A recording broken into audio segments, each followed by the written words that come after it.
Manchester. Yeah. It's busy.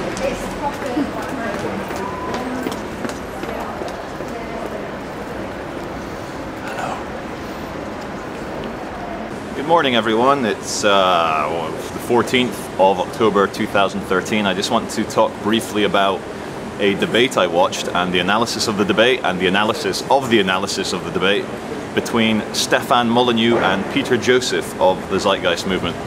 Stefan Molyneux's organization is called Free Domain Radio. I know it's been seen by 15,000, 20,000 people, so a few of you will know who I'm talking about. Stefan Molyneux is a philosopher. He has the largest philosophy podcast in the world. Peter Joseph, could be argued, has also some of the most successful and most popular films on the internet. These are internet release films, the Zeitgeist films, the Venus Project films, and they themselves have millions and millions and millions of views. So I'm not going to argue whether Peter is an intellectual or whether Stefan is an intellectual. I think they're both very clever men. I've met Peter very briefly at Zeitgeist Day in London, going back a couple of years, and I've spoken to Stefan Molyneux a couple of times on his podcast as a kind of Skype call thing that was very, very enjoyable. There's been strong recriminations from Peter Joseph and from Stefan Molyneux towards the opposite party. If you watch their debate, it's on both their channels. How long is it? About an hour? But my review is that most of the talk seems to be this. Let me finish, don't interrupt me, let me finish, can I please finish? No, you're not understanding me, let me finish, can I please finish? Can you stop interrupting me? But what was more interesting was the post-match analysis from both sides.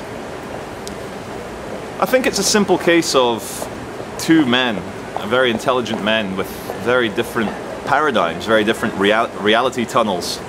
And I've seen a few presentations by Peter Joseph and I've seen a few presentations by Stefan Molyneux.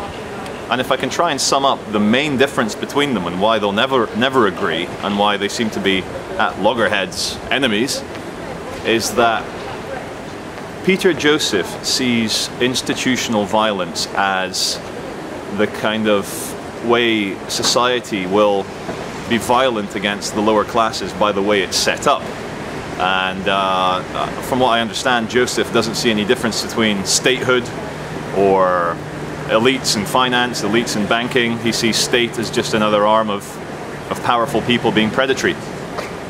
Whereas Stefan Molyneux, he sees a massive difference between corporations or entrepreneurs and state itself. He's very against statism. He is a philosophical anarchist, whereas Peter Joseph doesn't seem to be an anarchist. He seems to believe that with good people at the helm, with good people in charge of society, we can achieve a peaceful and loving and equal society.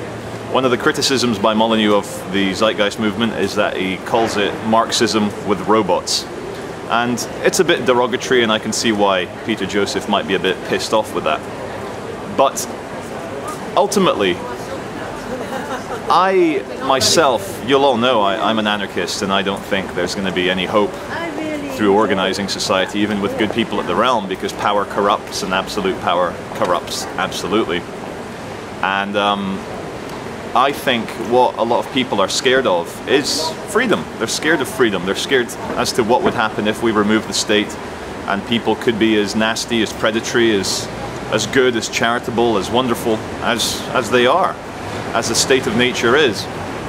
And I'm one of these people that doesn't think any ism, any communism, any socialism, any capitalism, any corporatism, any neoliberalism could ever hope to save the world or make people equal. Because I don't see the problem as inherently an institutional fabric problem that arises out of the way we organize ourselves, but it's much more fundamental than that. I think the overarching narrative of humanity is that we are at once sentient engines capable of infinite thought and analyzing the universe, but we're also mammals who evolved in the natural environment with predators, with desires for social status and dominance and hierarchy and being the alpha male or the alpha female. So I think we can have a society run along resource-based methods.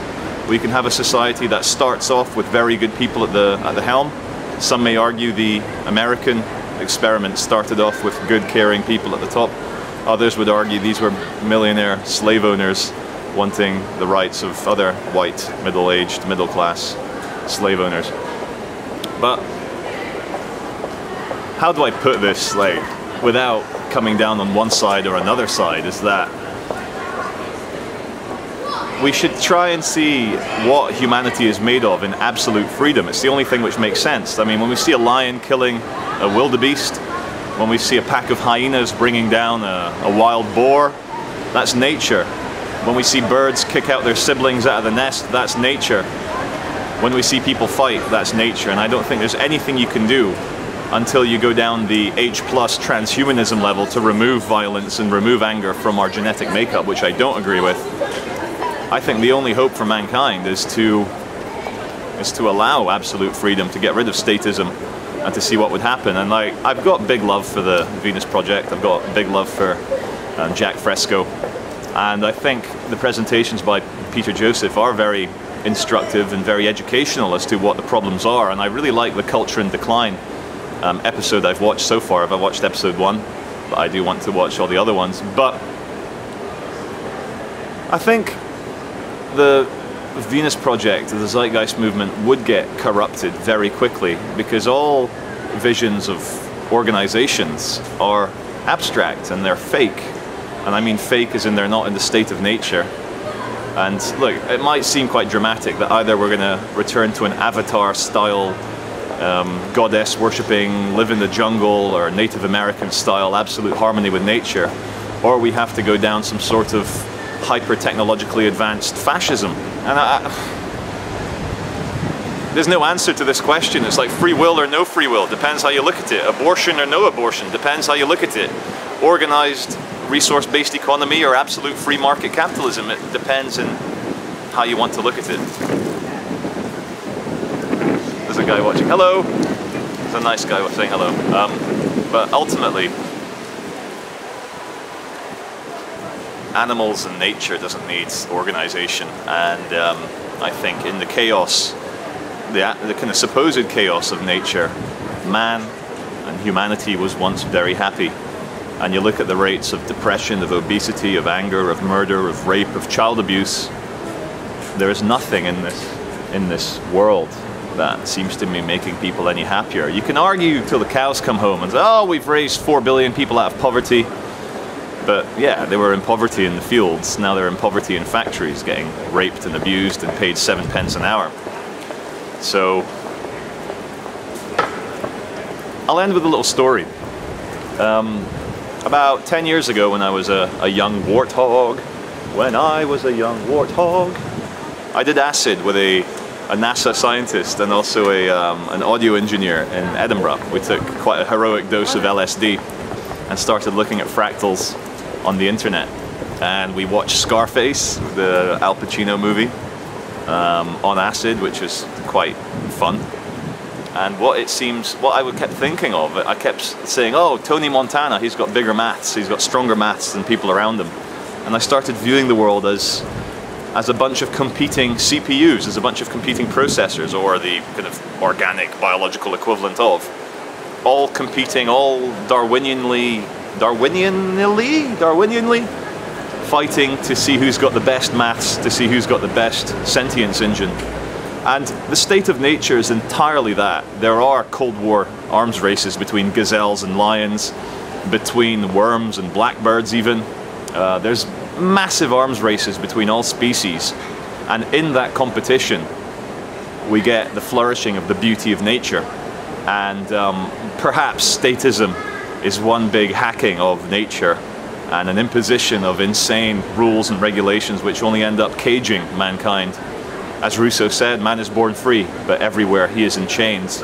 And I am yet to see an ism, whether it's free market capitalism, whether it's resource-based economism, whether it's statism, communism, I'm yet to see one which actually respects the state of nature, because everything gets corrupted. The neoliberals, they'll say, yeah, capitalism, wonderful, man is greedy, man is also good, we can pay money to charities if we want to be good, we can compete in Wall Street or the city if we want to be greedy. But it doesn't work out like that. It gets corrupted by old boy networks. It gets corrupted by class. It gets corrupted by small groups of elites who want their kids and their cousins and their friends and their wives to be part of this network and not everyone else, because in a scarcity-based economy, you have to keep what you can for what you want, and that's also the state of nature. That's tribes competing. So I guess the only thing I can end of is the 3 words, we shall see. We shall see.